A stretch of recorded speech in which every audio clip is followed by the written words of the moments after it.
I know there were. Hello, everybody. Thank you so much for joining me for our free monthly Q&A, where we get to talk about unschooling and answer all the questions that you might have.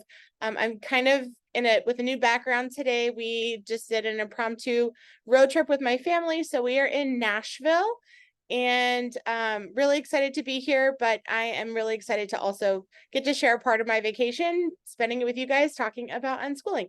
So just to get us started, if you could just type in the chat and let me know what state you're in so I have an idea of where everybody is from. And then this evening is meant to just be a nice informal way where I can connect with you guys and really just answer whatever questions that you may have. I've set aside an hour for this meeting, so I will try to get through as many questions as I can within this hour. And yeah, so I'm really, really grateful that you guys have devoted your time to be here with me today. And if you have a question, feel free to either drop your question in the chat, or since we're a smaller group tonight, you can just unmute yourself as well and you can just ask your question too. So awesome. I see, oh, Leanna's from Michigan, Jennifer from California. Awesome. And Rose is from Tennessee. Rose, where are you in Tennessee? Are you close to Nashville? Yes. Hi, I'm in Nashville. Oh my gosh. So we're close to each other now. Small world. Oh, are you near Nashville? I'm from Maryland. I live like 20 minutes away from the White House.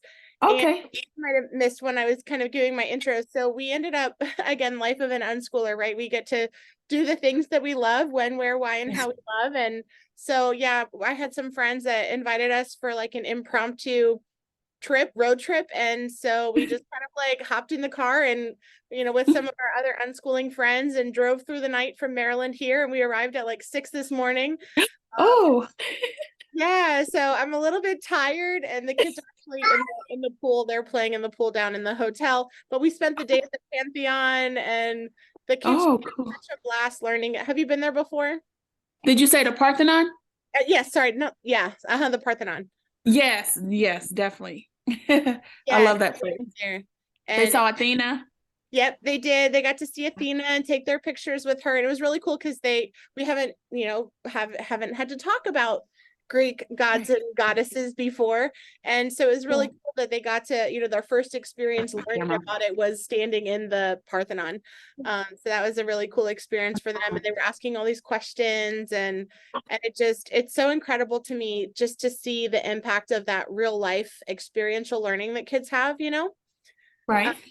So yeah, well, maybe we'll get to see you around and about while we're here. Yeah, that would be cool. All Awesome. right. All right, and I see Maria's from Maryland. That's wonderful. That's my home state. I'm so glad that you're here. All right, so kick us off. What are your questions about unschooling? Feel free to drop them in the chat, or like I said, you can just unmute and ask your questions, and we'll talk through it all.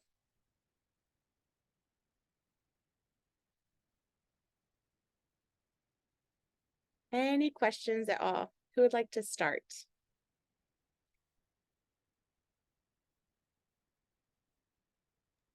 Hi, my name's Erica. I'm actually driving right now, so I'm like, for me, it's honestly everything. So my kids, I have an 8-year-old, and then I have two boys, which they barely started pre-K, and I have a 5-month-year-old. But honestly, I've always had trouble with my boys that they don't like their teachers.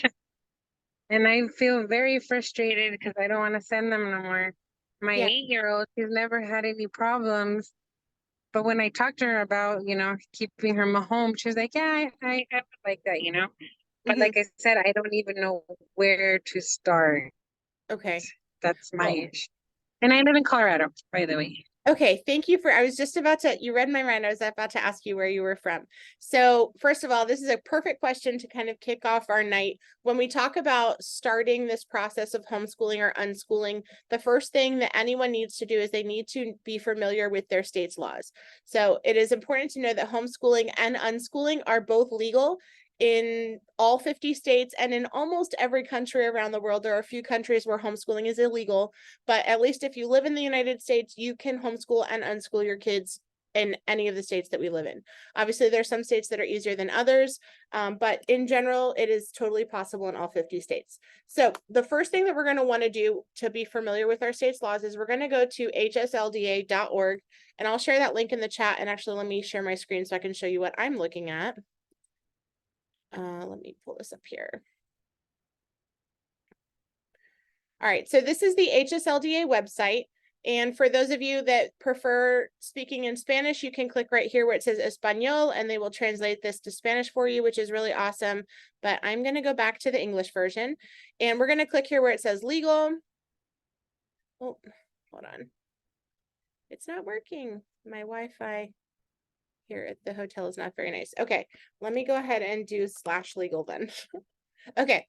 All right. So this is the HSLDA website. As you can see, these are all of the 50 states here. They're nicely color coded for us. So the green states mean that there's no notice or you have very low regulation. So when they say no notice, what that means is that you don't have to notify your state or your county that you're homeschooling, because homeschooling is actually the default.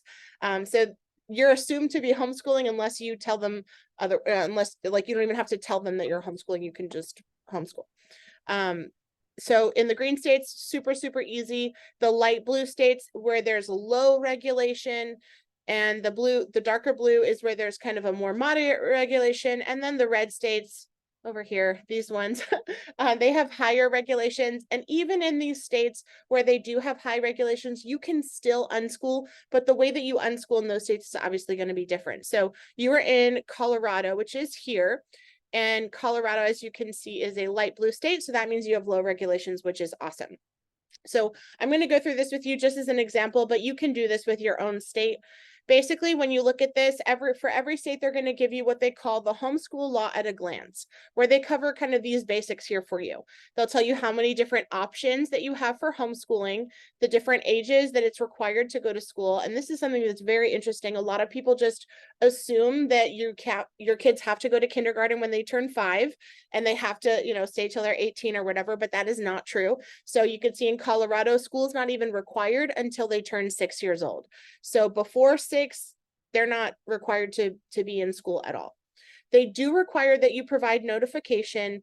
They don't have teacher qualifications except for option 3, which we'll talk about later. They do have state mandated subjects. They do have assessments that they require, and they also have some immunization requirements as well. So to understand deeper the details of what this looks like, we're going to click where it says view complete details. I'm going to try to zoom in so you can see it a little bit clearer. They have a nice little video here. If you are not a member of the HSLDA, I highly recommend becoming a member. You can just click up here where it says membership and become a member. It's not that expensive. I want to say like less than $200. And they have a team of attorneys that will support you in case you ever have any kind of issues or problems or whatever. They're here and available to support homeschooling families. So they're a great membership to be a part of. But in Colorado, these are the 3 options. Number 1, you can homeschool under their homeschool statute. Number 2, you can homeschool with an independent school. Number 3, you can homeschool with a certified teacher. So these are the 3 options. Typically, the most common one is going to be the first one. So you can homeschool under their statute. Number 1, decide who will be homeschooling your child. So it says here, instruction must be provided by a parent, guardian, or adult relative designated by the parent. Contact them if you have questions. Number 2, notify the district that you are homeschooling. So in Colorado, you have to provide 14 days notice before starting your home-based education, and you have to provide it annually after that. So that means every year you have to file a notice with the state saying I'm homeschooling. And again, this is just letting them know. It says that they believe that the 14-day advance requirement could equate to like a waiting period for parents to exercise their right to direct the education of their children, and therefore it may be unconstitutional. HSLDA members, it says contact us if you wish to know whether this applies to your situation. All right.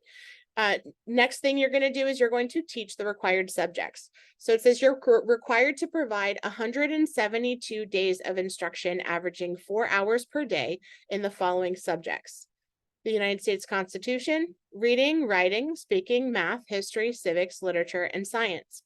Now, what a lot of people see when they see this, if you notice, in all of the states, some states have required subjects and some states do not.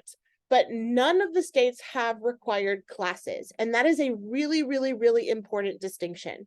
So even in the states that do have required subjects, they're not requiring you to take a class in order to teach these subjects.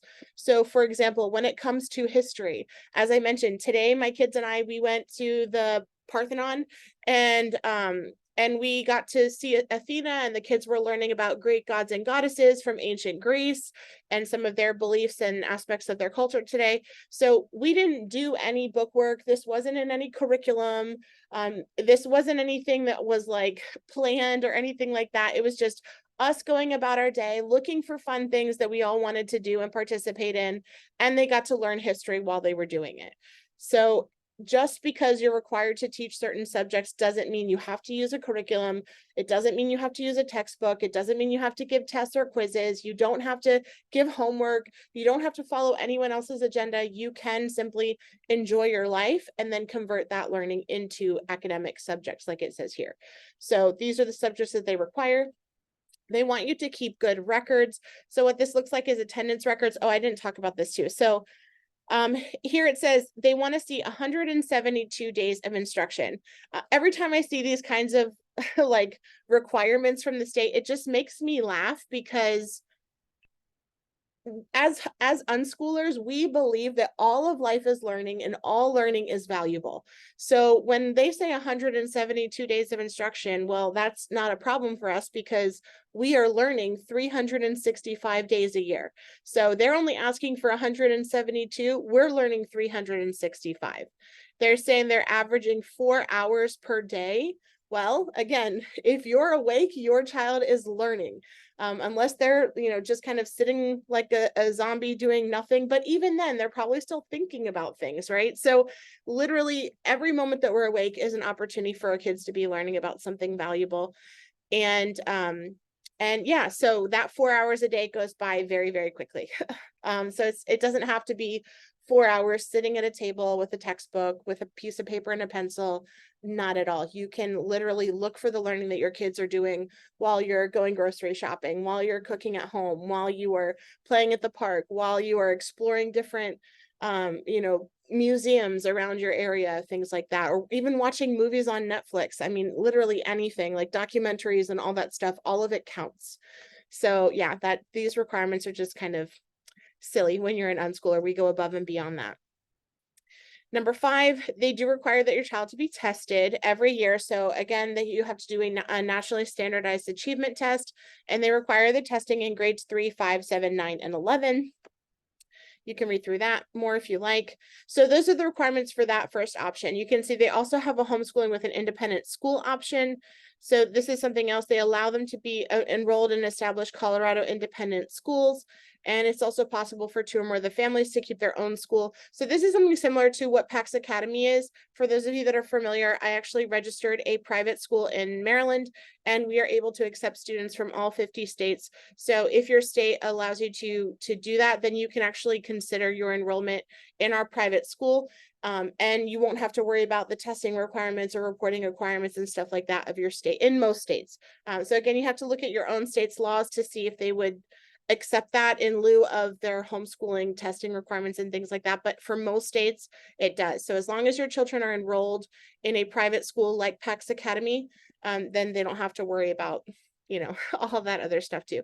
And then of course, I am also a certified teacher. I don't have my Colorado teaching certificate, but I am a certified teacher. And so for states that allow that as well, then you're welcome, of course, to do your homeschooling with me through PAX Academy. All right, so I'm going to go ahead and stop sharing my screen there. Okay, so did that answer your question on how to get started?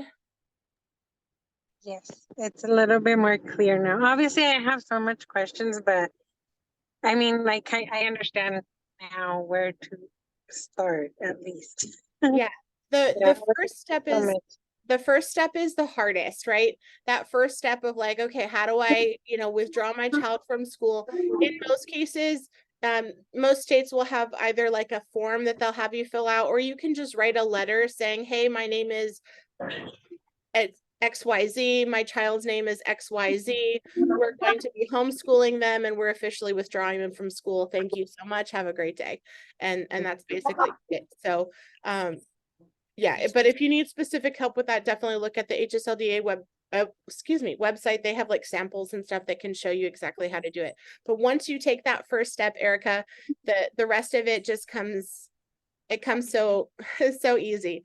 You don't have to have it all figured out to be able to take the first step. So I always encourage parents, if you're feeling this call, like my kid is not happy in school, or they're not having a positive environment, or we're having problems with this, or even just like, I just want to spend more time with my kids, I want to enjoy them and create a life of happiness and fun with them, then you can totally do that too. And take that first step and then trust that you guys will figure the rest out along the way. Yes, thank you so much. And that's one of the reasons my kids like being with me. And like I said, we're normally at museum, the library, and all over. And then when I take them to school, they're crying. They just don't like it. Honestly, feel so bad. Yeah. Yeah. Yep. I know it. And they do, like, I find that most kids really enjoy being able to spend extra time with their parents. It's something that I think a lot of us take for granted. The fact that we do have our children that are young and they're small and they're still, excited to be able to be with us. And so it's a wonderful opportunity to be able to offer that to them. Thank you for asking your question, Erica. Thank you. Thank you right. so much. Jennifer said, how do grades work and providing proof for what goes into the transcripts? Okay, so when it comes to grades and providing proof of what goes into your transcript, when you are homeschooling or unschooling, you as the parent are legally allowed to issue your child their own transcript and diploma. So you can create the transcript and diploma in, Google Docs or Excel or Microsoft Word or Google Sheets or whatever you want to use, you can create your own transcript. When it comes to grades, again, there are a couple different ways that you can do that as well. So there are some people that don't issue grades at all, and that is totally fine. There are some people that do grades. So like, for example, actually, let me kind of back up. So when we talk about a transcript, in general, from kindergarten through 8th grade, not that a transcript isn't really necessary, but no one is looking at that. So unless they're going to go back to like another school, for example. So if they were going to go back to school, then you'd want to prepare, a transcript so they can go back or transfer somewhere else, and that's fine. But the transcript that really is going to matter is their high school transcript. So, and really that is the only transcript that matters. No one else is going to see anything from kindergarten through 8th grade. They're only going to see the high school transcript. They only really care about the high school transcripts. Colleges only care about the high school transcript. So that's the one that is going to matter. So if you were creating your own transcript, you can totally do that on your own.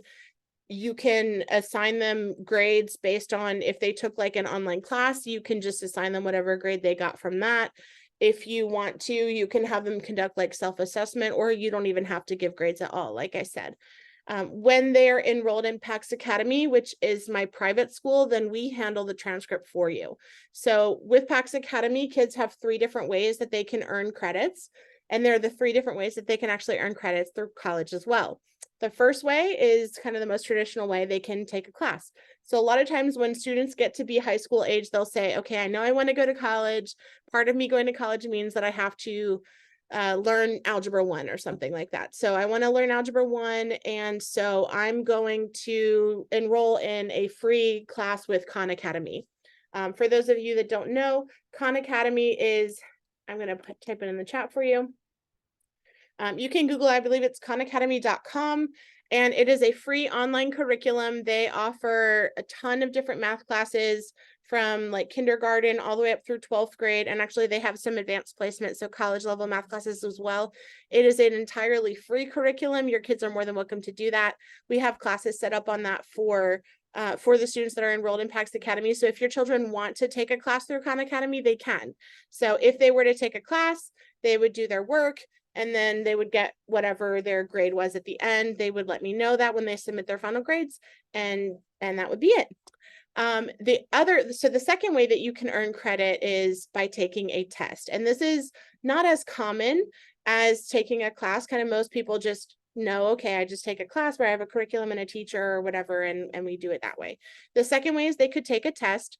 And so, for example, most people are familiar with advanced placement tests. Have you heard of that before? The advanced placement or AP tests? Yeah, I have when I was in school. Okay, yeah, so for those of you that maybe are not familiar, advanced placement is basically the college level test. And so you don't even have to take the AP class in order to take the AP test. Anyone can register for the AP test. Another test that you can take is called the CLEP test. And the CLEP test is, I believe it's like college level examination program or something like that. I can't remember what it all stands for, but the CLEP test is basically the same idea. The advanced placement test is administered at your local high school. The CLEP test is administered at your local college, or you can actually do it at home now. They've worked out a way that you can take that test from your own home, which is really cool. And so with both of those tests, in essence, you take a 90-minute test, and if you pass it, then you earn the college credits. And if you don't pass it, then you don't earn the college credits. I took the CLEP test for Spanish. I am not a native Spanish speaker, but I taught myself Spanish when I was in high school. I did not take the AP Spanish class. I just was very motivated. I wanted to learn, and so I learned it on my own. And I took the CLEP test and passed it, and they gave me 12 college credits for taking a 90-minute test. That is huge. That was an entire semester of college that I was able to skip because I knew Spanish in my life and passed the 90-minute test. So taking the test is another way that your kids can earn credits. And then the last way, which is our specialty at PAX Academy, is that your children can earn credit through their life experience. And colleges refer to this as portfolio credit. But basically what that means is that they can earn credits from their real life, real world experience. So for example, like today I shared that my kids went to we went and learned about the Parthenon, and they were learning about Greece and things like that while we were here in Nashville, touring around Nashville. And so that is life experience that they've gained that they can count towards a credit for world history. Does that make sense? Yeah, for me it really does. I'm trying to kind of get some information because my son's father is semi on board, but not on board because he made me go to charter homeschool with my son Oh, okay. coming out of school because he's special needs and we have a lot of behavioral issues, and it was just they NPS'd him. It was just really bad. Oh, And so he finally got on board with that, but was like, no. It can't be private homeschool. It needs to be, I don't want you just doing, I want the charter school. But even since we've been there, there's just been a lot of struggle with that. He has to be at the 7th grade level, even though he's learning really at a 2nd grade level. yeah. And so we still have to expose him to this, and we still have to IEP. Well, now we want you to come in 1, 2, 3 days a week. And it's like, okay, this is getting really bad. So I'm like, and he's still struggling. Like this whole first month of school, he has been in a mental health crisis because of it. So it's been just like nothing happening really, because it's like, if we're doing their stuff, it's just a wall. Yeah. And so I have been basically kind of unschooling him to get some of an education still happening through all that. And I saw your stuff in PAX Academy and said, it's all 50 states now. And that would kind of maybe ease the burden of him seeing that there's an accredited school that basically will give him the transcripts and the grade and everything, kind of oversee that. Yeah. While still having that freedom. And so basically, I was just kind of trying to figure out how that would work with, especially with him, where he's not like gonna sit in a classroom or do tests really well. Like we already know that. Like, what are we going to be providing to you, I guess, if we were under the PAX Academy that would say this is what's going to go into his transcripts, so that he would have transcripts to move forward with, so that it would Right. What grade is he in? So he's in 7th currently because, like you said, they just pass him along. And yet if you do, he can barely do multiplication. Yeah. Yeah, that is very, very common. I have students that are seniors in high school and can't do multiplication. So Just because they're in the system doesn't mean Yeah. that they're going to be effectively or efficiently learning, which I think is really important to remember. A lot of times we get worried, like, oh my gosh, if they're homeschooling and they don't get it, it's like, well, my kid's already been in school all this time and they're Not getting not getting it. So it's not like it's not going to be any worse, giving them the opportunity to have that one-on-one attention that only a parent can give, like nothing, no school environment, no teacher will ever be able to compare to that. And I think it's important for parents to really recognize that, like, you may not be a certified teacher, but no one on this planet is going to love, care, pay more attention to, have a desire to know, or see your child be more successful than you. And so because of that unique relationship that you share, you're uniquely positioned to be his first and forever teacher, and one of the most effective teachers that he will ever have in his entire life, because you were committed to his success in a way that no one else is. And so I thank you for advocating for him and for recognizing how these different environments are impacting him. The truth is, when a child is feeling stressed or anxious or frustrated or stupid or any of these other negative emotions, they will not be able to learn. Like they've done so many studies on the impact of our mental and emotional health on a child's ability to retain information or to learn something new. And it does not work. So if your child is feeling any of those kind of negative emotions, they're not learning, like they're not able to learn in that state. We learn best when we are in an environment where we are experiencing peace, where we're experiencing joy, we're experiencing our passions and things like that. So so I'm glad that you're here, and it is one of the things I'm really grateful that we're able to provide at PAX Academy, is that we can do that. Like we can take care of kind of the legal and the paperwork side of it for you, so that you can focus on what matters most, which is creating a life that you love. Yeah. And like, how would that like really kind of work? Like you said, you're doing the transcripts and stuff. Yep. Like I think he's worried about, I'm just going to give him straight A's and pass him with everything, and everything going to be hunky-dory, and he didn't do anything, like how would that oversight work within PAX Academy style of learning, to where you would say, yes, he's getting a grade of whatever on his transcripts because I could see that from what. Yeah. That's a great question. So and a lot of the work of PAX Academy is not just the work of the students, but it actually is the work of the parents. I truly believe like that is a big part of my calling, because a lot of these things that you're sharing are things not that your child needs to work on, but things that we as parents need to be able to address and kind of let go of this idea that like this grade or this number is an accurate reflection of my child's knowledge and experience and expertise. And that's not true. There is not a single test. There is not a single grade that will like accurately reflect your child's knowledge, whether they're in school or out of school. And that's it's just kind of common knowledge. In fact, that's one of the reasons why colleges aren't even taking like SATs. A lot of colleges aren't even taking them anymore, because they realize those tests are essentially useless. The grading scale all over the county varies so widely that, I mean, the grades themselves that they give even within school are just ridiculous. I can't tell you how many. Well, actually, if you've seen my videos, you probably know I've taught in places where my administrators have literally just given Ds to students who never even showed up to my class once, and yet they passed my class without ever attending. So it's really bizarre. I think it's important. It's Leanna, by the way. I think it's really important for people to understand. I've been homeschooling my kids since 2020, but before that, I put them in public school because I was stressed out and I didn't understand. I needed time away, and we have to remember why public school was started. Number one, it's to prepare the children for essentially working, a 9-to-5 job. That's number one. Number two, they have it as Common Core. So they want kids to be common. Well, kids don't always learn the same way as the other kids do.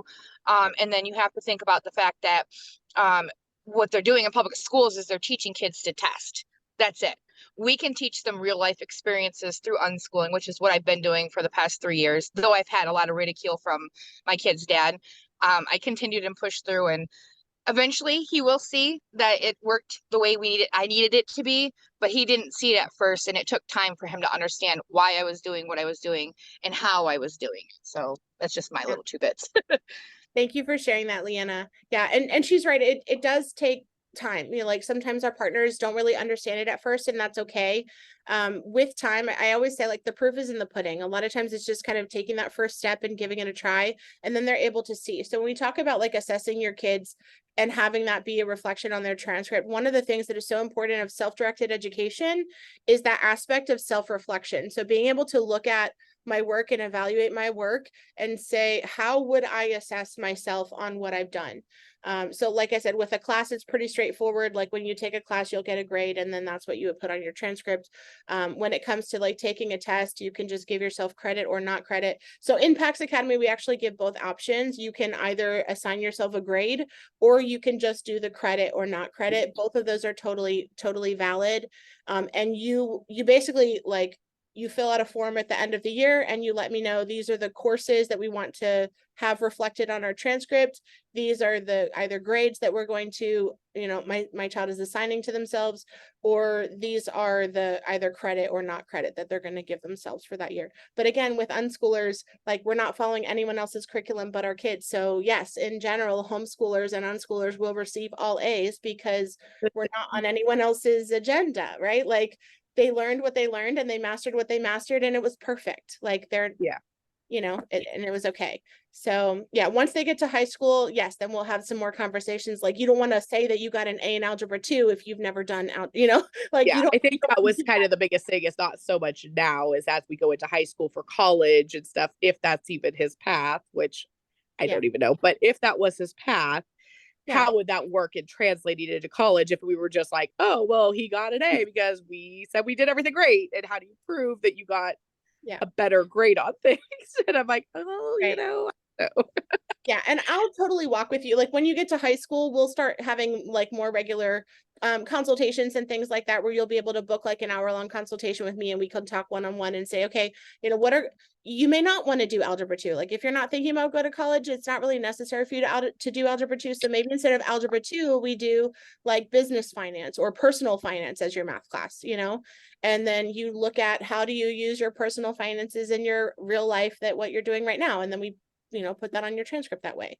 So it really is exactly with him because the idea of going into bigger, like more standardized stuff. I mean, I don't even think he's anywhere near that by the time he gets to high school. And then even if he was, you know, I think he's going to have to take the more non-traditional route for college per se. So lead up to those types of courses. So and when he gets there, you know, I'm more than happy to meet with you and we could talk through it, and we'll make a plan that will be a good fit for him and what he's wanting to do. I also do provide one-on-one private tutoring. So if he finds that he needs help with like a teacher that can talk to him and help him with something, and he is doing a class or he is doing, you know, something, however he chooses to learn whatever he's learning, I'm more than happy to work with him and help him. So in case he, you know, he's like, okay, I do want to go to college, I probably need to study algebra, you know, once a week or something like that. I mean, I have tutored multiple students through high school classes. I've had many students finish an entire class of math in like 6 weeks or less. So it doesn't take a long time when they're ready to do it. When you're learning the right things, and like you said, they're open to it kind of thing. Yeah. Yep. Awesome. I have a question real quick. So like if you're in like advanced and you could do like the math or any like subject like higher than your grade, like what is the minimum age like you can do like the advanced placement test and the CLEP test and stuff like that? There is no minimum age. Yeah, you can, if you're ready to take those tests, you can take them. Anyone can take them. You just have to learn it first. That's a great question. Did you have another question? No, not yet. I don't think so. No, I don't. All right, that was a wonderful question. Thank you for asking. All right, let me see if there's another one. Okay, so I saw Leanna said that she'll be driving. Okay. All right, I saw Rose said that her son uses Khan Academy. Awesome. Okay, Teresa said if we start unschooling and my son decides that he wants to go back to school next year, how would we do that? So that is really decided based on your county. I don't know of anyone though who has started unschooling and was like, actually, no, that's not true. I have one friend on TikTok that her son wanted to play soccer for his local high school.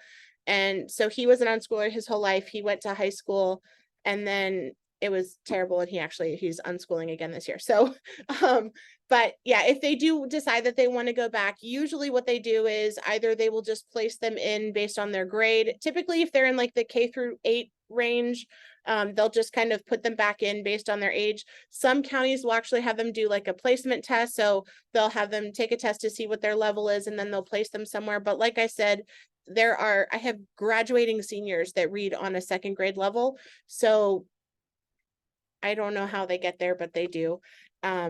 So yeah, so they might do one of those two things from the K-8 level. And then if they're in high school, usually what they will want to do is they'll want to see some kind of transcript or proof of their work in order to be able to give them credit for that when they enroll back in school. And if they're enrolled in PAX Academy, then that's something that we help with. So we prepare their transcript for them.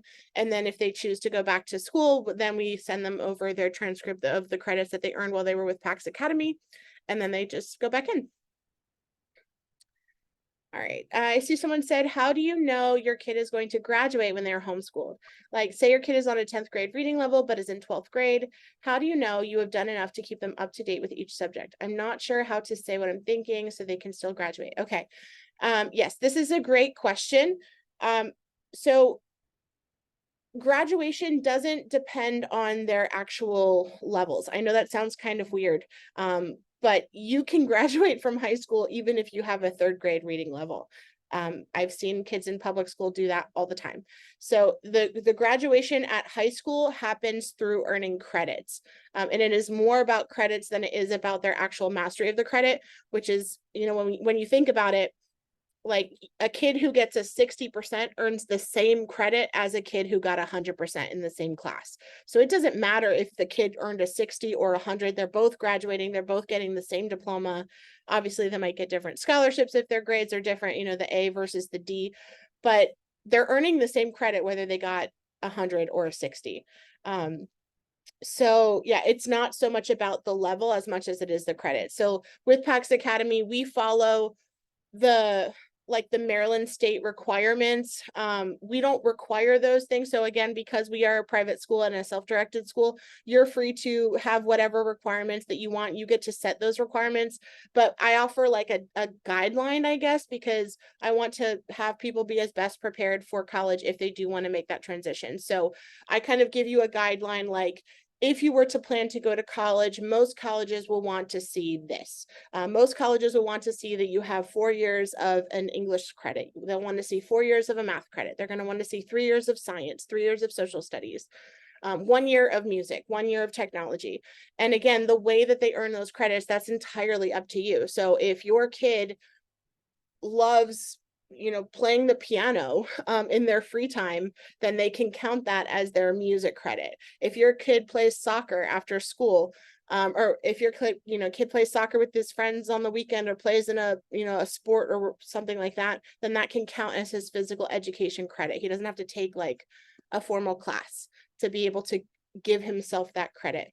And in fact, the credits that they earn through real life experience, it doesn't take as long to earn those credits. I often share with families, that was how I earned credit when I was in college. They gave us the option that we could either take a New Testament class for 5 months at the college. We had to pay thousands of dollars. We had to take this class for, you know, almost 5 months studying. I had to get up at, you know, 7:30 in the morning, classes at like 7:30 in the morning, 3 days a week. And I had to do that, do all the projects and tests and quizzes and all that other stuff. Or I could go on a trip to Israel for a week and I would earn the same credits. So that was my choice. Take, you know, a 5-month long class or travel to Israel for the week and earn the same credits.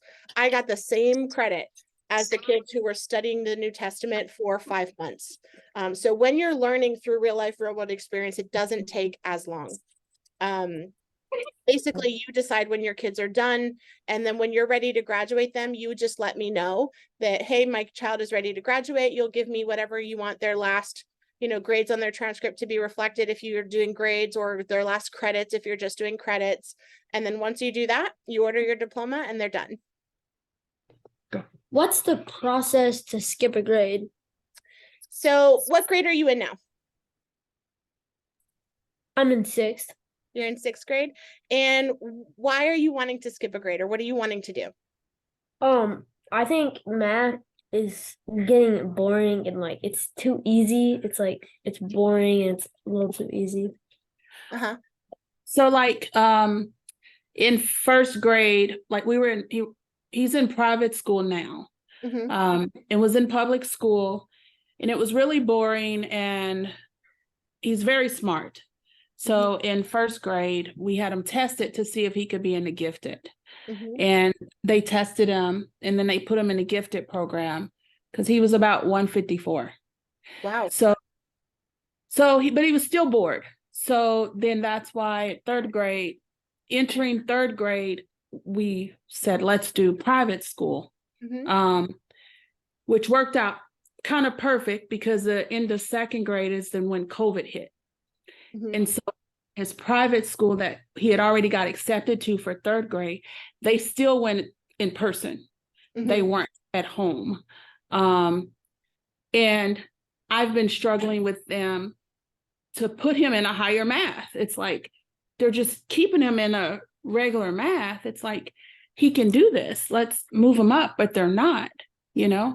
And it's like, we're paying for this school now, and that was the whole reason for moving him, was to get him higher, So yeah. With PAX Academy, you get to do whatever you want. You get to learn whatever you want, whenever you want, wherever you want, however you want, whatever way you want to learn, you can do that. So if you want to learn Algebra 2 now at 11 years old, do it. There's nothing stopping you. You can learn whatever you want. When it comes, actually, the youngest unschoolers to graduate college, I want to say they either started when they were 12 or they graduated when they were 12. I can't remember. I have to look it up. But they were 12 years old and going to a university. So you can totally do that if that's something that you're interested in, and you're wanting to graduate early. There is nothing stopping you. If you want to, go to college early, by all means do that. Or if you want to take your time, and I mean, you seem like an incredibly brilliant, young person, and if you have other things that you want to create as well, what do you want to do? What do you enjoy? I enjoy like playing soccer. Like I like math, and then Awesome. Okay. So if you want to do that and spend your time, growing and developing your skills in soccer and learning more about math and challenging yourself in math, then you can do that. Yep. So he can go to college, you could go to college and do high school at the same time? Yep. So that's typically called dual enrollment. Most dual enrollment programs won't let them start college until they turn 16. Okay.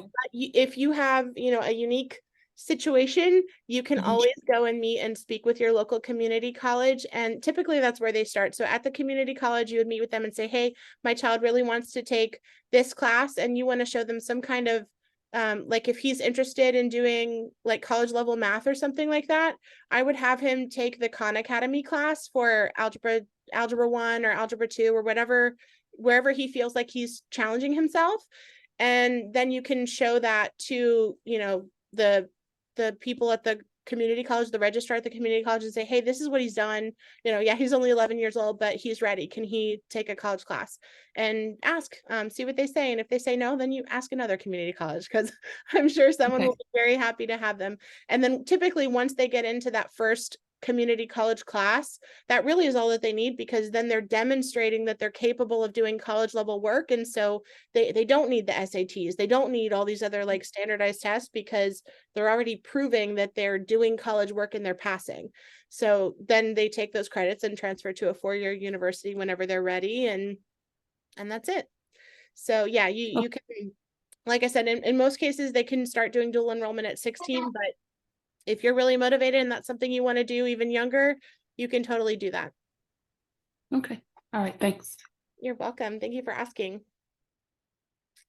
All right, let me go back here. Okay, someone said, is PAX Academy available in all 50 states? Yes.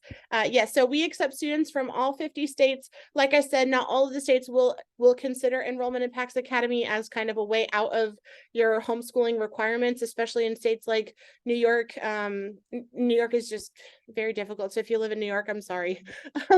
But in the majority of the rest of the states, they will absolutely take enrollment in PAX Academy. Your child will be considered a private school student.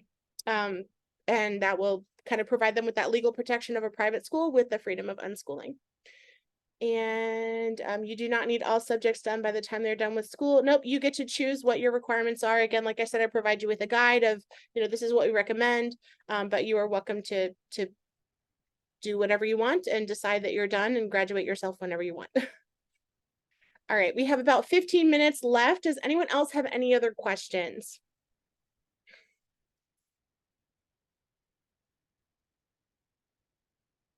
Any other questions about unschooling or PAX Academy?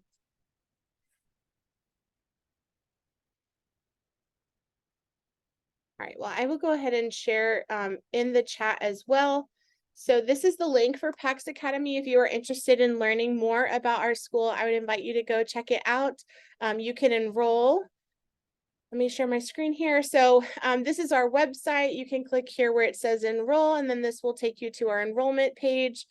We have two different options really for students, for families. So the individual option, it costs $350 for the whole year, or you can choose the family option, which is $600 for a family up to 5 students, and that does include the parents as well. So if you as a parent have not received your high school diploma, you can absolutely include yourself as a student in PAX Academy, and we can help you to earn your high school diploma.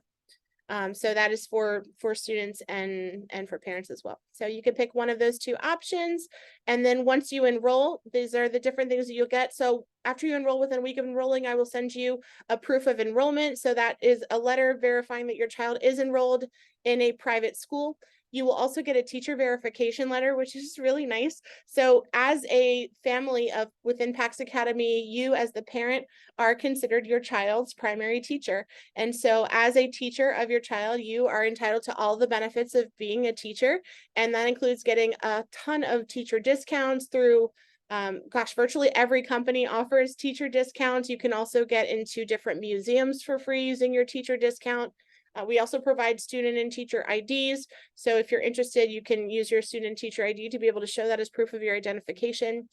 We also include an annual planning guide. Again, this is a document that will help you kind of planning out your year, looking at the things that your children are interested in and saying, what are the things that we want to learn? What are the things that we want to do? And really kind of, I'm type A, I'm a planner. I like to plan in advance. So being able to kind of intentionally plan for the things that you guys are interested in and passionate about. And then you can also use this planning guide to do what we call backwards planning. So that's kind of where you kind of reflect back on your year and look at all the things that you have done, over your day or your week or your month or your year, and look for the learning that you've already done. So rather than forward planning where we're planning for the future, backward planning is we're looking back at the past and seeing what are the things that we've done today that maybe we didn't even plan to do. Oftentimes that's the best learning. And then last but not least, we have a student handbook. I'm really, really proud of this document. This is literally like the ultimate guide to unschooling, where I literally share all of my experience and expertise as a teacher and empower you to be able to see exactly how you can look for all of these academic subjects, and you can see them in your day-to-day life all day, every day. It is incredible. So that student handbook is available for you too.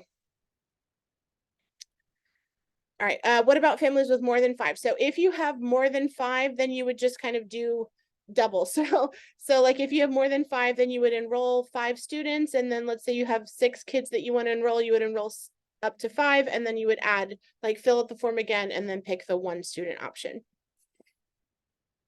Or if you have, 8 kids, then you would pick the family option and do the first 5, and then you'd fill out the family option again, and then add the other 3.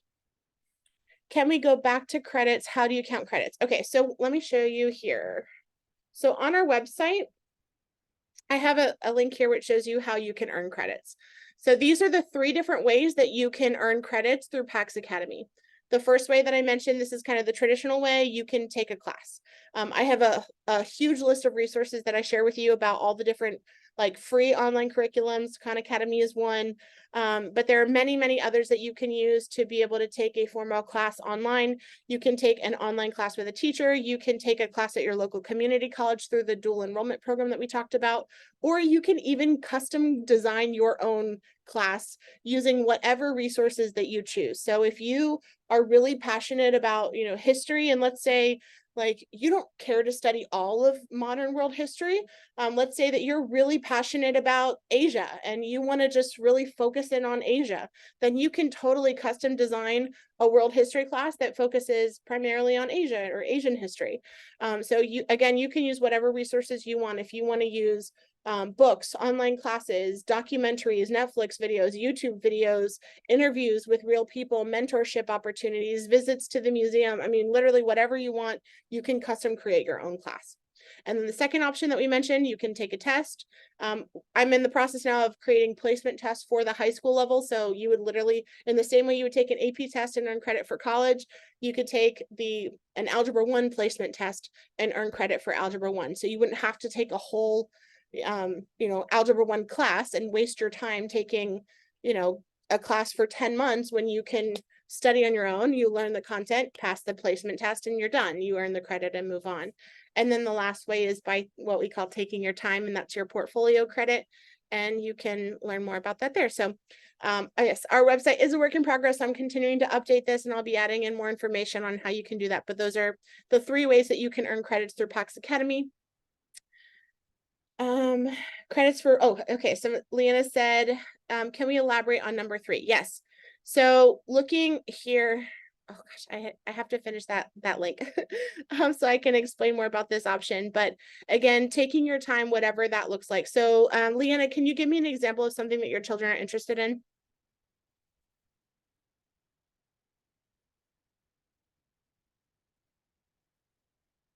Cooking. Okay, awesome. Yeah, so your kids are interested in cooking. So we look at that cooking activity. So I actually did not know this, but did you know that cooking has a scientific name? It's called molecular gastronomy, and it is a branch of science. So the science of cooking is called molecular gastronomy, and that sounds way cooler than cooking. So on your transcript, if your kids are interested in cooking, you can put molecular gastronomy on their transcript as their science credit, and they can cook all they want to, whatever they want to, and count that as their science credit. Yeah. I'm going to type that in the chat for you so you can remember the name. Molecular gastronomy, the science of cooking. All right, can you give me another example of something that your kids are interested in that you would like to count as a credit?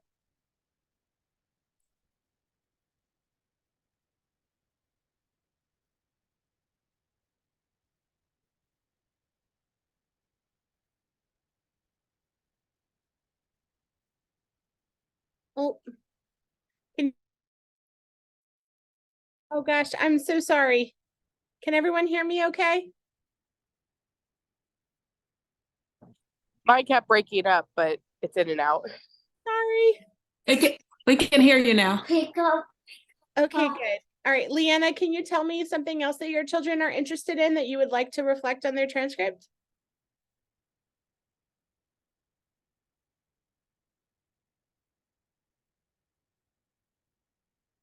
Oh, you can't hear me?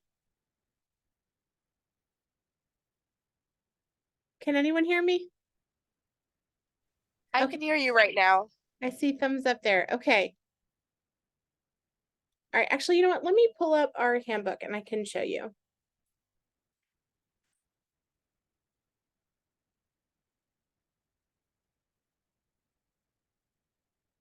Let me share my screen real quick. All right. Okay, so under student resources, we have the student handbook. And so this is our student handbook. Ta-da! And I'm going to go through here. Hold on one second. All right, so for example, let's take a look at, excuse me. Let's take a look at science. All right, so this is something that is so fascinating to me as I was researching and kind of putting all of this together. In essence, there are only 3 branches of science. From kindergarten through 12th grade, kids are learning 3 branches of science, and that's it. Every aspect of science falls into one of these 3 things. That is literally it. And it covers so many different things. So these are all the different options that they can use for biology. Anatomy, the study of the human body. Botany, the study of plants. So if you're gardening, that's botany. Cytology, the study of cells. Ecology, the study of the environment. Embryology, the study of embryos and babies. Entomology, genetics, herpetology, immunology, marine biology, melitology. Does anyone know what melitology is? Just out of curiosity. No, don't feel bad if you don't, because I had no idea what it was either. Melitology is the study of bees. Yeah, so if your kid wants to be a beekeeper, that is melitology, and they can count that as their science credit. Mycology, the study of mushrooms. Molecular biology. Ornithology, this is another one I didn't know. Anyone have backyard chickens? Anyone? Just me?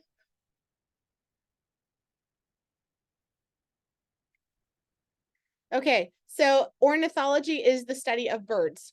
So they can count that. Paleontology, physiology, zoology. All right, if they like animals and they're going to the zoo or maybe volunteering at an animal shelter or something like that, all of that counts as biology. Chemistry, same thing here. Physics, same thing here. So looking at all these different branches of science, and then we can see, wow, they literally all these different things that we do in our normal life, gardening, cooking, here's molecular gastronomy falls under the category of chemistry. So if your kids are engaged in cooking, congratulations, that's chemistry. They can stick it on there. If they're interested in petrology, the study of rocks, I mean, literally anything you could possibly think of. Optics, the study of light. Acoustics, the study of sound. All these different things are electromagnetism. If your kids are playing with magnets, I mean, it just, my 5-year-old does that, and he's learning about electromagnetism by playing with magnets and things like that. So anything that your kids are doing can be categorized into some kind of academic subject, and that's what I help you do, to figure out the things that your kids love, that they're passionate about, and then we convert that into academic credit for them. Yes, I believe that the student handbook is available on the website. If it is not, that is something that is included when you enroll. So if you don't have access to see that on my website now, then you can, when you enroll, I send it to you, so you'll have that. All right. Let me see. Someone said, how do you know when you earn a credit, or is it after each thing you do, or when you move into a different lesson? I'm sorry for this, just trying to understand as much as I can. Okay, never apologize. Never, never, never apologize. Your question is fantastic. So how do you know when you earn a credit? You decide. You decide. Yeah. You decide when you feel like you have earned your credit. And part of that is, especially as your kids get to high school, we really want them to decide, for themselves when they feel like they have mastered a particular skill, or when, however they want to include that on their transcript. And remember, earning a credit is, we're not, as unschoolers, we don't think or process things in the way that the rest of the world does. We don't think or process things the way that a typical or traditional school does. No, we understand that your child is unique, and their education is going to be as unique as they are, and that their unique passions and interests and skills are just as valuable as anything else that they could possibly be learning. It is a completely different focus. So no one out here is going to tell your child what they need to learn, when, where, why, or how. We want to empower your children to be the ones to take ownership of their own education and their own learning, and to learn the things that are valuable for them, and to be able to reflect on their learning and say, okay, I've mastered this, or I feel comfortable giving myself a credit for this, and then moving on, whatever that looks like for them.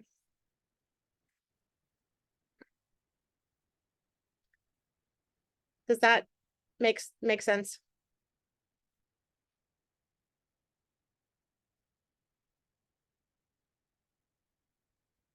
Okay. Yeah. So in the state of Maryland, they require kids to have 22 credits. I can show you, hold on one second. Let me show you in our handbook again. Give me 1 second. I need to go back. I have it in here yet. Oh, here we go. High school timeline. Did I finish this one yet? Wait. Nope, I haven't finished it yet. All right, hold on. Let me see if I can scroll to the end for you so you can see. All right. Oh, so these are actual at the end of this book, these are actual like course descriptions, and these are from our local public school. But I share this just so you can see an example of the courses that they have. So for example, this one here, it says this course is designed for students who need additional instruction prior to Algebra 1. Calculators and computers are used in real life in the development of number, algebra, geometry, measurement, probability, and statistic concepts and skills. That's their course description for a public school math class. And this is, kids earn credit for this, for learning how to use calculators and computers in real life.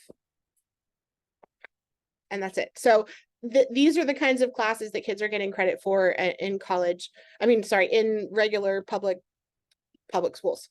But these are here as an example for you so you can see the different kinds of things that they're learning. But let me get to the transcript part. Sorry. I have to hyperlink it so that we can get there easily and I don't have to scroll through all of this. Okay. So typically, I didn't include it in here. Okay. I have.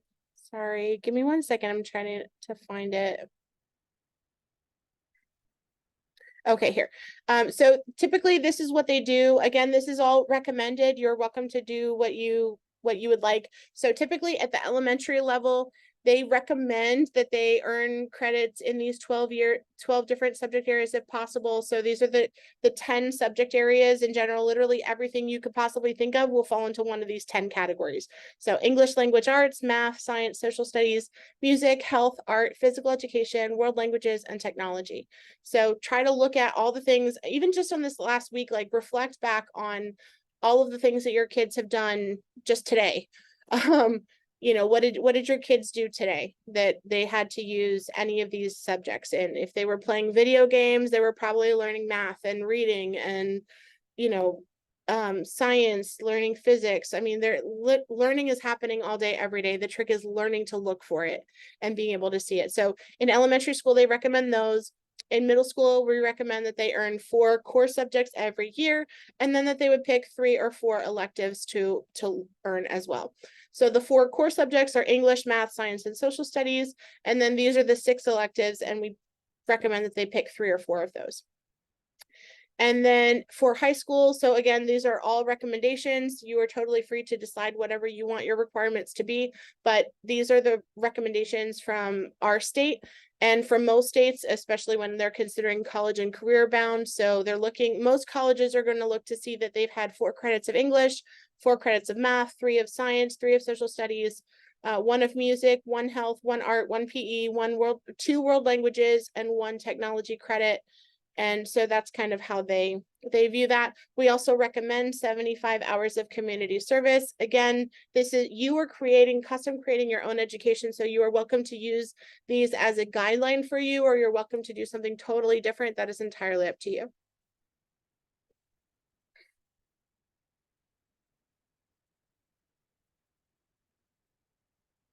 All right. Does the high school diploma say Pax Academy, or does it say something else? Yes. Yeah. So your child will receive a diploma that says that they have met the requirements of Pax Academy and that they have earned their diploma, their high school diploma. Yep.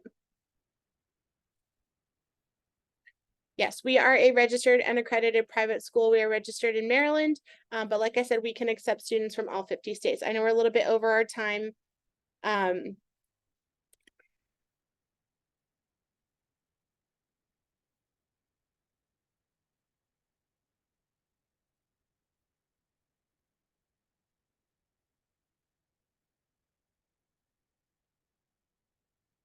All right. Sorry, I was just answering a question in the chat real quick. Awesome. Well, thank you so much for being here tonight. Like I said, I do these every month. So if you have other questions or need help with anything, please feel free to reach out. I also have free 15-minute calls. So if you want to talk with me privately about something, or you didn't feel comfortable asking a question, or we didn't have time to get to your question today, please feel free to book a one-on-one call with me. I'm more than happy to meet with you and talk with you. And yeah. Thank you so much for being here. It was so great to have you. I hope that this was helpful, and I deeply appreciate you investing your time and being here with me tonight. Thank you so much for being willing to live and learn outside of the box.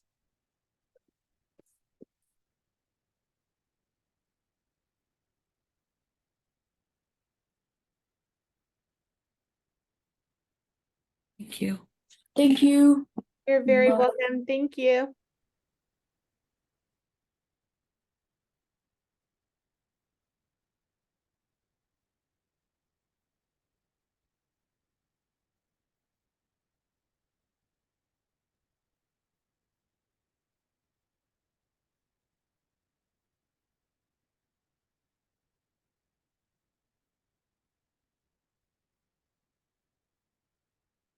Thank you so much for being here. Have a wonderful day.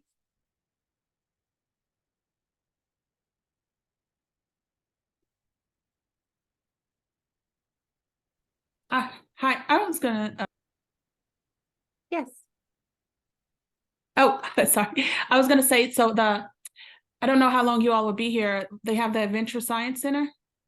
Yes, I That's- saw that. I was looking at that. Are you guys planning to go tomorrow? We could go.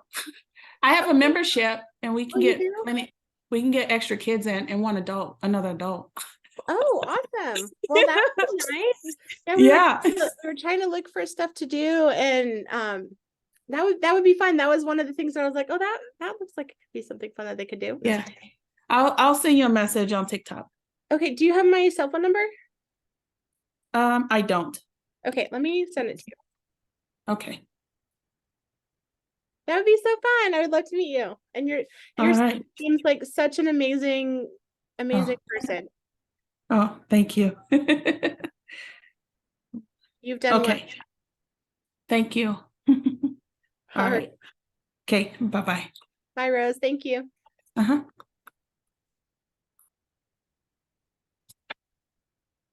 I don't know why I always have a hard time getting out of this meeting. I don't know what I'm doing wrong. I hit leave and it doesn't work. All right.